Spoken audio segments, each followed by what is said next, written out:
नमस्कार, या मंडळी जेवायला. हे बघा मस्त झणझणीत असं आमचं घाटावरचं कालवण.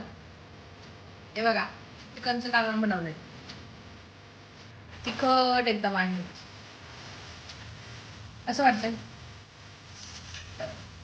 मस्त एकदम छान आहे ना. आणि याच्यामध्ये आहे भात, याच्यामध्ये भात चपाती. आता या जेवायला. कसं आहे आज चुकन आहे, आज पूर्ण आराम झाले, वेळ होतोय ना जेवणाला, म्हणून नुसतं कालवणावर भागवणार आहे.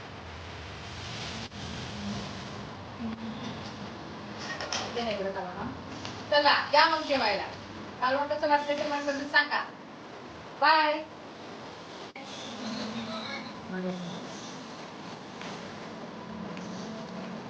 चला हे बघा असं वाढलेलं आहे ना, चालू करा तुम्ही. कुठलं जात आहे